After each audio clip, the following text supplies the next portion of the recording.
இது மகிமை நேரம்.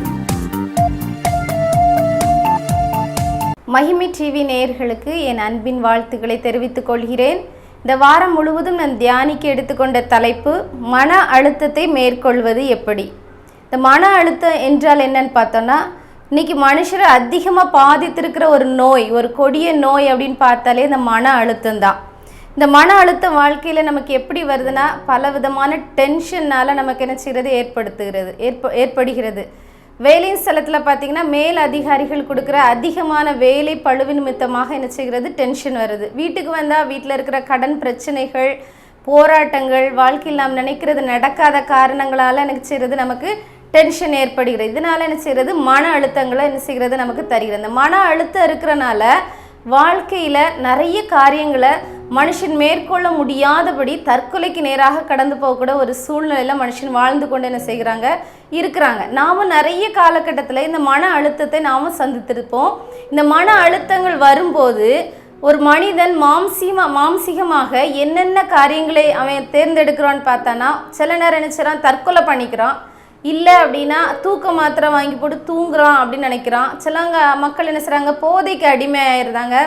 சில மக்கள் என்ன செய்கிறாங்க அப்படின்னா, மீன் தொட்டி வாங்கி வச்சு மீன் வளர்த்து அதை பார்த்துட்டே இருக்கிறனால அவங்களுக்கு ஒரு சமாதானம், சந்தோஷம் கிடைக்குன்னு நினைக்கிறாங்க. சிலவங்க லவ் பேர்ட்ஸ் வாங்கி வச்சு வளர்க்குறாங்க. சிலவங்க நிறைய பூஞ்செடிகளை வீட்டை சுற்றி வச்சு அதை என்ன செய்கிறாங்க, அந்த இயற்கையை சுற்றி பார்க்குறனால மன அமைதி கிடைக்கும்னு நினைக்கிறாங்க. வேறு சிலர் அமைதியான நிறைய ஸ்தலங்களுக்கு சுற்றுலா செல்றனால மன அமைதி கிடைக்கும்னு நினைக்கிறாங்க. ஆனால் எங்கேயும் சென்று என்ன செய்யலை, மன அமைதி கிடைக்காதனால முடிவில் என்ன செய்கிறாங்க, தற்கொலை பண்ணிக்கிறாங்க. ஆனால் அந்த மன அழுத்தத்திலேருந்து மேற்கொள்ள தேவ பிள்ளைகள் என்ன செய்கிறாங்க அப்படின்னா, தேவனுடைய பாதத்தில் அமர்ந்திருந்து தேவன் கொடுத்த வாக்கு தத்தங்களை நினைவு கூர்ந்து அந்த இடத்துல இருந்து என்ன செய்கிறாங்க, மீண்டு வராங்க. எப்படின்னா, ஒரு மனுஷனுக்கு வேதாகமத்தில் குறிப்பிட்டிருக்கு பாருங்க, 1 கொரிந்தியர் 10:13 மனுஷனுக்கு நேரிடுகிற சோதனைகளை அல்லாமல் வேறே சோதனை உங்களுக்கு நேரிடவில்லை.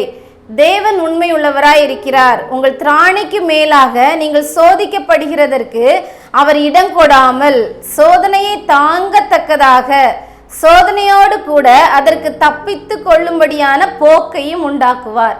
இந்த வசனத்தை தேவ பிள்ளைகள் என்ன செஞ்சுருக்காங்க, வாசிச்சிருக்காங்க, அதை உணர்ந்திருக்காங்க. அதனால என்ன செய்கிறாங்க அப்படின்னா, இவ்வளோ போராட்டம் வருது, ஆனால் இதற்கு தப்பி செல்றதுக்கு தேவன் எனக்கு ஒரு வழி வைத்திருக்கிறாரு சொல்லிட்டு அவங்க தவறான முடிவு ஒருபோது என்ன செய்யல எடுக்கிறதே இல்லை. இன்றைக்கு தேவன் உங்களை பார்த்து சொல்றாரு, உங்களுக்கு மன அழுத்தம் இருக்கா, ஏசு கிறிஸ்துவை நோக்கி பாருங்க. ஏசு கிறிஸ்து உங்களை பார்த்து என்ன சொல்றாரு அப்படின்னா, எல்லாவற்றிற்கும் உங்களுக்கு என்ன செய்யறது, ஒரு முடிவு உண்டு. உங்கள் நம்பிக்கை நீங்கள் இயேசு கிறிஸ்துவின் மீது வைக்கும்போது உங்கள் நம்பிக்கை ஒருபோதும் மீனடையாது. உங்கள் துக்கம் சந்தோஷமாக மாறும். உங்கள் திராணிக்கு மேலாக நாங்கள் ஒருபோதும் உங்களை என்ன செய்வதில்லை, சோதிக்கவே இல்லை. அதனால தான் நான் மாம்சீகத்தில் வெளிப்பட்டேன். எல்லா பாடுகளையும் நான் செய்தேன், சிலுவையில் சுமந்து தீர்த்து விட்டேன். உங்களுக்கு நிந்தைகள் இருக்கலாம், அவமானங்கள் இருக்கலாம், நெருக்கங்கள் இருக்கலாம், கலக்கங்கள் இருக்கலாம், துன்பப்படுத்தப்படுதல் இருக்கலாம், கொள்ளை நோயால் பாதிக்கப்பட்ட ஒரு சூழ்நிலையில் நீங்கள் இருக்கலாம், மன அழுத்தத்திற்குள்ள அதனால நீங்கள் கடந்து வந்திருக்கலாம். ஆனால் இயேசு கிறிஸ்து இன்னைக்கு உங்களை பார்த்து என்ன சொல்கிறார் அப்படின்னா, நீங்கள் என்ன செய்கிற, ஒன்றுக்கும் கவலைப்படாமல் நீங்கள் சந்தோஷமா இருங்க. இது எல்லாவற்றிலிருந்து நான் என்ன செய்வேன், உங்களுக்கு தப்பித்து கொள்ளும் ஒரு வழியை உங்களுக்கு என்ன செய்வேன், கட்டளையிடுவேன். அந்த வழியை நான் உங்களுக்கு எப்படி அடைந்து கொள்ள வேண்டும் என கற்பித்து தரப்போகிறேன். வேத வாக்கியங்களின் மூலமாக தேவன் உங்களோடு பேசுறதுக்கு என்ன செய்றாரு, விரும்புகிறாரு. இப்போ பார்த்தீங்கன்னா, ஒரு கதை ஞாபகம் வருது. ஒரு நல்ல மேல் அதிகாரி அவர் என்ன செய்கிறாரு அப்படின்னா, நல்ல அழகாக நினச்சிறாரு, ஒரு அழகான குடும்பம். அந்த குடும்பத்தில் அவருக்கு ஒரே ஒரு பையன் இருக்கிறாரு. அந்த பையன் என்ன செய்கிறான், வளர்ந்து அப்படி 20-22 வயசு ஆகுது. நல்லா படிக்க வச்சிருக்கிறாரு. அந்த பையனை நல்லா படிக்கிறான். கொஞ்சம் நல்லா அந்த பையனுக்கு இன்னும் நல்ல ஒரு வேலைகளை வாங்கி கொடுத்து என்ன செய்யலாம், நல்ல வாழ்க்கையில் செட்டிலாக நினைக்கும் போது பரிதாபமாக ஒரு ரோடு ஆக்சிடெண்ட்ல ரத்த வெள்ளத்தில் அந்த தகப்பனார் கண்ணு முன்னாடி என்ன செஞ்சிருந்தான், இறந்து போயிருந்தான். இதை பார்க்குற அவரால் அந்த வேதனை அவரால் தாங்கி கொள்ள முடியல. எல்லாரும் கதறாங்க, அழுறாங்க. ஆனால் இவர் அழவே இல்லை. அந்த அழுத்தம் என்ன செஞ்சு அப்படியே அவர் மனசுக்குள்ள இருந்து அவர் துக்கத்தை யார்கிட்ட சொல்லவும் இல்லை. அந்த பாரத்தை யாரிடத்துலையும் அவர் இறக்கி வைக்கவும் இல்லை. 5 நாளில் அவருக்கு என்ன மன அழுத்தத்தினால அந்த ஹார்ட் அட்டாக் அவர் என்ன செஞ்சிருந்தார், இறந்து போயிருந்தார். ஆனால் இப்படிப்பட்ட சூழ்நிலையில் இருக்கிற உங்களை பார்த்து தேவன் என்ன சொல்றார் அப்படின்னா, வருத்தப்பட்டு பாரம் சுமக்கிறவர்களே, நீங்கள் எல்லாரும் என்னிடத்தில் வாருங்கள், நான் உங்களுக்கு இளைப்பாறுதல் தருவேன். இப்படிப்பட்ட வேதனைகளில் இருக்கும்போது இளைப்பாறுதலை தருகிற தேவனாக இயேசு கிறிஸ்து உங்களை நோக்கி என்ன செய்றாரு சொல்றாரு. அப்போ வேதனைகளின் மத்தியிலும் நெருக்கத்தின் மத்தியிலும் பாடுகளின் மத்தியிலும் நிந்தனையின் மத்தியிலும் எல்லாவற்றின் நிமித்திலும் இயேசு என்ன செய்றாரு, உங்களை பார்த்து சொல்றாரு, நீ என்னை நோக்கி பார்க்கும்போது நான் உன்னை விடுவிப்பேன். நீ என்ன செய்வேன்மா, கொஞ்ச காலத்துல என்ன செய்வேன், மகிமைப்படுத்த. இயேசு கிறிஸ்துவை நோக்கி பார்த்தேன், இந்த பாடுகள், இந்த உபத்திரவங்கள், இந்த நிந்தனைகள், அவமானங்கள் எல்லாம் என்னை விட்டு நீங்கி விட்டதுன்னு சொல்லி என்னை நீ மகிமைப்படுத்துவ அப்படின்னு சொல்லி இயேசு கிறிஸ்து உங்களை பார்த்து சொல்றாரு. மன அழுத்தத்தினால பாதிக்கப்பட்டு இந்த நிகழ்ச்சியை பார்த்து கொண்டிருப்பீர்களாகில் இயேசு கிறிஸ்து உங்களுக்கு ஒரு வழியை இன்றைக்கு வைத்திருக்கிறார். நீங்கள் எந்த விதமான சோதனைகளிலும், எந்த விதமான வேதனைகளிலும், எந்த விதமான தீமையான காரியத்திற்கும் உங்களை சிந்தனைகளையோ உங்களை காரியங்களையோ நீங்கள் ஒப்பு கொடுக்காமல் இயேசு கிறிஸ்துவை நோக்கி பார்க்கும்போது இந்த மன வேதனைக்கு ஒரு முடிவு உண்டாகும். இந்த மன வேதனைகளுக்கு முடிவு உண்டாகத்தக்கதாக தான் 2 கொரிந்தியர் 4ஆம் அதிகாரம் 8-9 வசனங்களில் 4 விதமான காரியங்களை அவர் என்ன செய்கிறாரு, குறிப்பிடுகிறார். நாங்கள் எப்பக்கத்திலும் நெருக்கப்பட்டும் ஒடுங்கி போகிறதில்லை, கலக்கம் அடைந்தும் மனம் முறிவடைகிறதில்லை, துன்பப்படுத்தப்பட்டும் கைவிடப்படுகிறதில்லை, கீழே தள்ளப்பட்டும் மடிந்து போகிறதில்லை. 4 காரியங்கள் இதில் என்ன செய்கிறாரு, குறிப்பிடப்பட்டுள்ளது.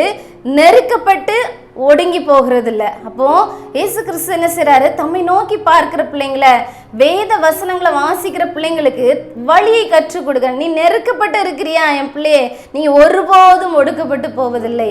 நீ கலக்கமுடைய பிள்ளையாக இருக்கிறியா, உனக்கு மன முறிவே வரப்போவதில்லை. நீ துன்பப்படுத்தப்பட்டு இருக்கிறியா, நீ கைவிடப்பட போவதே இல்லை. கீழே தள்ளப்பட்டு இருக்கியா, நீ மனம் முறிவடை போவதில்லை, மனம் மடிவடைந்து போவதே இல்லைன்னு சொல்லி என்ன செய்யறது, வேத வசனம் உங்களை இன்றைக்கு ஆறுதல் படுத்துகிறது. இயேசு கிறிஸ்து கூட தம்முடைய ஊழியத்தை ஆரம்பிக்கிற காலத்துல பார்த்தீங்கன்னா 40 நாட்கள் உபவாசம் இருந்து ஜெபம் பண்ணார். எதற்காக அப்படின்னா, ஆவியில் ஒரு பலன் அடைந்து இந்த உலக பிரகாரமாக வரக்கூடிய மன அழுத்தத்திலிருந்து, போராட்டத்திலிருந்து விடுதலைப்படுத்தி கொள்ளத்தக்கதாக அந்த 40 நாட்கள் உபவாசம் இருந்து தேவனுடைய ஆறுதலையும் அமைதியும் சாந்தத்தையும் சமாதானத்தையும் என்ன செய்கிறாரு, பெற்றுக்கொள்கிறார். அதனால் அந்த 3 வருஷ ஊழிய காலத்தில் எந்த விதமான போராட்டங்கள் இருந்த போதிலும், எந்த விதமான மன அழுத்தமும் இயேசு கிறிஸ்துவை என்ன செய்யல, மேற்கொள்ளவே இல்லை. மோசே வாழ்க்கையை பார்த்துக்கிட்டீங்கன்னா 2 முறை 40 நாள் என்ன செய்றாரு, உபவாசம் இருக்கிறார். அதனால 20 லட்சத்துக்கு மேற்பட்ட மக்களை என்ன செய்றாரு, வழிநடத்தி 40 வருஷங்கள் என்ன செய்றாரு, வனாந்தரத்தில் என்ன செய்றாரு, வழி நடத்துறாரு. அப்போ இன்றைக்கும் நமக்கு ஒரு சின்ன க்ளூ கிடைச்சிருக்கு. என்ன அப்படின்னா, நாம் தேவனுடைய பாதத்தில் அமர்ந்திருந்து உபவாசித்து ஜெபிக்கும் போது இப்படிப்பட்ட மன முறிவடைவதற்கும் நமக்குடைய மன அழுத்தத்திலிருந்தும் நமக்கு என்ன செய்கிறதற்கு ஒரு வழி திறக்கிறது. நாம் என்ன செய்கிறோம் அப்படின்னா, நிறைய காரியங்களை நாமளே என்ன செய்கிறோம், டிபெண்ட் பண்ணி இந்த காரியத்தை இப்படி செய்தால் இப்படி ஒரு வழி கிடைக்கும், இந்த வழியில் போனால் நமக்கு ஒரு வழி கிடைக்கும்னு சொல்லி நிறைய பிளான் பண்ணி வச்சுருக்கிறோம். ஆனால் அந்த பிளான் எல்லாம் தோற்று போகும்போது நாம் சோர்வடைந்து வாழ்க்கையில் ஏதோ ஒன்றை இழந்து விட்டதாக தேவன் வைத்திருக்கிற அந்த பாதை தெரிந்து கொள்ளாமல் பாதை வழி தவறி நம்ம என்ன செய்கிறோம், சென்று விடுகிறோம். இன்றைக்கு நம்முடைய வாழ்க்கைக்கு முதல் உதாரணமான வாழ்க்கை யாருடைய வாழ்க்கைனால் இயேசு கிறிஸ்துவின் வாழ்க்கை. அவர் இளைப்பாறுவதற்கு 6 நாள் நீங்கள் வேலை செய்யுங்க, 7ஆம் நாள் ஓய்ந்திருங்கன்னு சொல்லி என்ன செய்தார், கற்றுத்தந்தார். 7ஆம் நாள் ஓய்ந்திருப்பது என்று என்ன, ஆலயத்துக்கு செல்லணும், வேத வசனங்களை வாசிக்கணும், தியானிக்கணும், தேவனை குறித்து கற்றுக்கொள்ளணும். அங்கே கிடைக்கிற அந்த ஆத்ம உணவுகள் நமக்கு என்ன செய்யும், நம்ம உடம்புல இருக்கிற மற்ற மன கிளேசங்களை நீக்கி நமக்கு ஒரு நல்வழிப்படுத்துவதாக இருக்கும். இன்றைக்கு நம்ம இந்த வாரம் முழுவதும் தியானிக்க போகிறதுல நம்முடைய மன அழுத்தத்திலிருந்து நம்ம விடுதலை பெறதுக்காக இருக்கிறோம். இன்றைக்கு கண்களை மூடி ஜெபிப்போமா? அன்புள்ள தகப்பனே, இந்த அருமையான வேலைக்காக நன்றியோடு துதிக்கிறோம். எத்தனையோ பேர் மன அழுத்தத்திலிருந்து பாடுகளோடு துக்கங்களோடு நோக்கி பார்க்குறாங்கப்பா. ஏசப்பா, எங்களுக்கு ஒவ்வொரு சின்ன காரியங்கள் மூலமாக இந்த மன அழுத்தத்திலிருந்து எப்படி விடுதலை பெற்று கொள்ளலாம் என்று கற்று தரீங்க தகப்பனே. அதற்காக நன்றி தகப்பனே. இயேசுவே, உம்முடைய வாழ்க்கையை அதற்கு நீர் சாட்சியாக வைத்திருக்கிறீர். அதற்காக நாங்கள் நன்றி செலுத்துகிறோம். இந்த நாளிலும் தகப்பனே, என வரக்கூடிய ஒவ்வொரு நாட்களும் நாங்கள் தியானிக்க இருக்கிற ஒவ்வொரு தலைப்பிலும் தேவன் எங்களோட நீர் பேசும்படிக்காக ஜெபிக்கிறோம். இந்த பிள்ளைகளோட நீங்க இருங்க, அவங்களை ஆறுதல் படுத்துங்க. சமாதானத்தின் தேவன் அவங்க குடும்பத்தையும் அவங்களுடைய எல்லா காரியங்களையும் தகப்பனை சமாதானமாய் நீ நடத்தி தரும்படிக்காக ஜெபிக்கிறோம். எல்லா துதி கனம் மகிமை உமக்கே செலுத்துகிறோம். மீட்பர் இயேசு கிறிஸ்து மூலம் ஜெபிக்கிறோம் எங்கள் ஜீவனுள்ள நல்ல பிதாவே, ஆமென்.